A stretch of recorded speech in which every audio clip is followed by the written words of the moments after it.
누구도 상상하지 못한 일이 벌어졌습니다. 1차 지명이라는 화려한 타이틀로 롯데 자이언츠에 입단했던 포수 강태율이 전격적으로 방망이와 마스크를 내려놓는다는 소식이 전해졌는데요.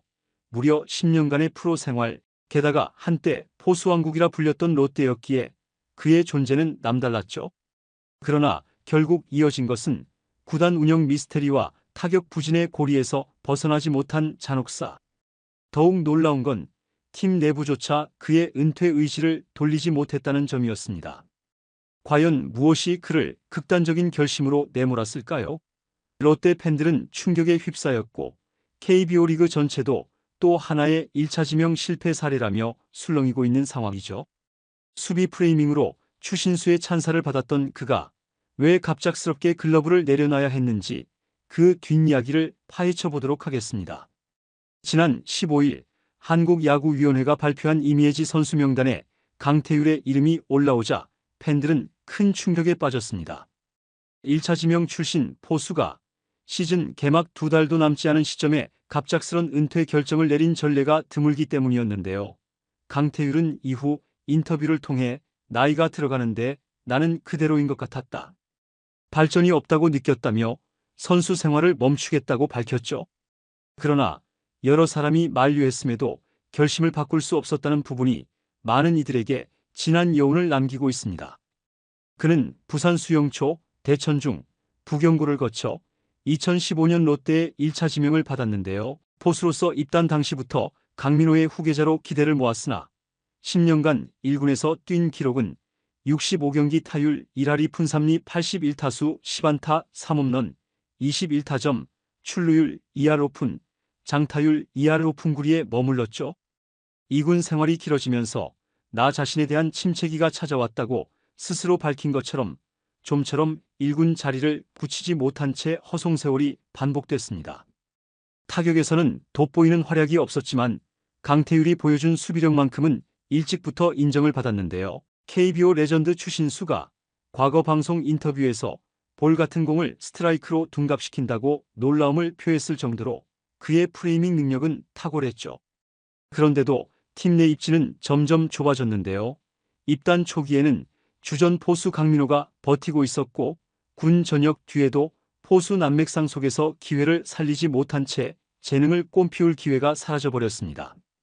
강동관에서 강태율로 개명까지 하며 간절함을 드러냈지만 결과적으로 달라지는 건 없더라는 그의 고백은 롯데 포수진의 복잡한 상황을 그대로 보여주고 있는데요. 실제로 2023년부터는 FA로 유강남이 영입되며 주전 자리를 굳혔고 1군 백업 포수조차 정보근과 손성빈 등 좀 더 젊은 선수들에게 돌아가는 추세였죠. 다만 강태율은 2024 시즌 말미에 잠시나마 존재감을 발휘하기도 했는데요. 9월 10일 잠실 LG전 10회 말 1사1루에서 대주자 최승민의 결정적인 도루 저지에 성공하면서 아직 살아있네라는 반응을 끌어내기도 했으나 여전히 다음 시즌을 보장받기엔 부족한 성적이었습니다. 그는 9월 초 1군 무대를 다시 밟았지만 정규 시즌 종료 직전 말소되면서 이제는 정말 그만둬야겠다고 마음을 먹었다고 하는데요. 강태율은 스스로 마지막이라는 생각으로 뛰었는데 결과가 따라주지 않더라. 그걸로 결심을 굳히게 됐다고 털어놨죠. 롯데는 시즌 종료 후에도 그를 보류 선수 명단에 올려놓았고 2024 시즌을 앞두고 새로 부임한 김태형 감독 역시 충분히 기회를 줄 수 있다며 은퇴를 만류했다고 전해졌는데요. 하지만 강태율은 너무 지쳤고 내 실력을 인정해야 한다고 대답했다고 합니다. 포수진 경쟁자들 가운데 자신보다 나은 후배들이 많은 데다 뚜렷한 개인 성적 개선조차 없었던 점이 결정적으로 작용했죠. 그럼에도 구단이 붙잡았다는 사실에 대해 그는 내가 뭐라고 이렇게 붙잡아 주시나 미안하고 감사하다고 밝혔는데요. 사실 롯데 구단 입장에서도 1차 지명 포수가 완벽히 실패로 귀결된 데에 대한 아쉬움이 컸기에 어떻게든 한 번 더 기회를 주고 싶었을 가능성이 큽니다. 하지만 결국 강태율의 확고한 의지에 구단도 두 손을 들 수밖에 없었고 이미지라는 형식으로 프로 무대를 떠나게 되었죠. 과거를 돌이켜보면 강태율은 전역 직후인 2020 시즌 1군 14경기 타율 4할 5푼 5리 11타수 5안타 2홈런을 기록하며 드디어 빛을 보는 게 아니냐는 기대감이 일었는데요. 하지만 팀이 크게 지거나 크게 이기고 있을 때 간헐적 기용으로 기회가 한정됐고 2021, 2022년에는 1할조차 못 넘는 타격 부진에 허덕이며 스스로도 한계를 깨달은 듯했습니다. 특히 FA로 인해 외부에서 영입된 유강남 그리고 팝타임 1.8초를 자랑하는 대형 백업 손성빈까지 등장하면서 설 자리는 사실상 없었죠. 엎친 데 덮친 격으로 정보군의 공격력도 서서히 성장하는 추세였기에 팀 내 포수 경쟁에서 쉽게 두각을 나타내기 어려운 환경이었는데요. 결국 노망주 비슷한 이미지로 평가절하되면서 팬들은 강태율이 1군에 올라온다는 건 롯데가 그해 우승 경쟁에서 사실상 탈락했다는 시즌 종료의 신호라는 말까지 할 정도로 냉소적인 시선을 보내기도 했습니다. 강태율은 은퇴 인터뷰에서 타격은 내게 늘 아킬레스건이었다고 시인했는데요. 군 전역 후 퓨처스리그에서는 3할대 타율을 기록하며 성장 가능성을 보였고 2020 시즌 1군에서 11타수 5안타 2홈런으로 깜짝 활약도 펼쳤으나 그마저도 팀 상황상 정말 중요한 경기보다는 점수차가 크게 벌어진 상황에 종종 기용되는 수준에 머물렀고 이듬해에는 다시 극심한 부진을 겪었죠. 그는 수비에 8, 90% 이상의 비중을 뒀다. 포수는 수비가 먼저라는 생각 때문이었다며 이제 와서 보면 타격에 좀 더 신경 썼으면 어땠을까 하는 아쉬움도 있다고 털어놨는데요. 실제로 프레이밍과 어깨는 좋은 평가를 받았으나 블로킹 능력이 다소 떨어지고 결정적으로 방망이가 따라주지 않으면서 큰 틀에서 자신을 어필하기가 어려웠습니다. 예상치 못한 시점에 전해진 은퇴 소식이지만 그는 의외로 결정하기가 그렇게 어렵진 않았다고 말했는데요. 힘든 2군 생활이 반복되면서 내 능력은 여기까지라는 깨달음에 이르렀고 스스로 더 발전하지 못한다면 결단을 내려야 한다고 봤다는 것이죠. 2025 시즌 비시즌을 앞두고 결국 은퇴를 택했음에도 후회가 아닌 홀가분함을 느끼는 것으로 전해졌습니다. 앞으로 강태율은 야구 아카데미를 운영하며 제2의 야구 인생을 펼치겠다는 계획인데요. 마산 지역을 거점으로 후배 유소년 선수들에게 자신의 노하우를 전수할 예정이라고 하죠. 선수를 그만둔 뒤에도 바로 뭔가 도전할 수 있다는 게 좋다는 그의 말에서 오히려 마음의 짐을 내려놓은 듯한 기분이 엿보였습니다.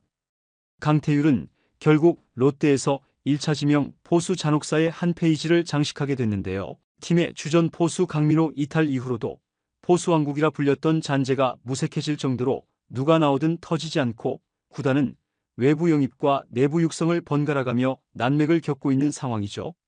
강태율은 팬들께 욕도 많이 먹었지만 응원도 많이 받았다. 행복했다며 고마움을 전했는데요. 어쩌면 내가 좀 더 일찍 깨닫고 변화를 시도했어야 했나라는 아쉬움 속에서도 그는 동생들도 훨씬 더 잘하는 친구들이 많다. 내가 없어도 팀은 잘 굴러갈 것이라며 담담한 웃음을 지었습니다. 결국 이번 일을 통해 다시금 부각되는 건 1차 지명의 무게감인데요. 구단의 미래를 책임질 목적으로 선택한 재능이 끝내 꽃을 피우지 못하고 사라진다는 점은 구단 운영 및 포수 육성 시스템 전반에 의문을 던지고 있죠. 롯데 자이언츠와 팬들에게는 1차 지명 포수 강태율의 은퇴가 또 다른 아쉬움으로 남을 수밖에 없습니다. 떠나는 자의 마지막 인사는 여느 선수들과 다를 바 없이 따뜻했는데요. 강태율은 좋은 지도자님들을 만나 행복하게 야구할 수 있었다. 선후배들, 직원분들께도 정말 감사하다. 앞으로 어딘가에서 야구를 가르치거나 지도할 텐데 그 길도 잘 응원해 주셨으면 좋겠다는 말과 함께 가족에게도 응원 많이 해주셨는데 고맙고 사랑한다고 전했죠. 이로써 강태율은 미련 없이 유니폼을 벗었는데요. 내가 할 수 있는 최선을 다했다. 후회는 없다라는 요지의 그의 인터뷰처럼 오랜 2군 생활과 간헐적인 1군 기용 속에서도 자신만의 방식을 추구했고 한때 잠깐이나마 깜짝 활약을 보여줬습니다. 하지만 선수로서 자리를 굳히는 데는 역부족이었죠. 롯데 팬들은 그래도 고생 많았다는 격려와 함께 그가 또 다른 길에서 다시금 빛을 발하기를 기원하고 있습니다. 한편 구단은 이번 은퇴로 인해 생긴 공백을 어떻게 채울지 그리고 언제까지 포수 고민을 이어갈지 다시 한번 주목받게 되었죠. 이번 영상은 여기서 마치겠습니다. 재밌게 보셨다면 구독과 좋아요, 알림 설정 부탁드려요. 그럼 오늘도 시청해주셔서 감사합니다.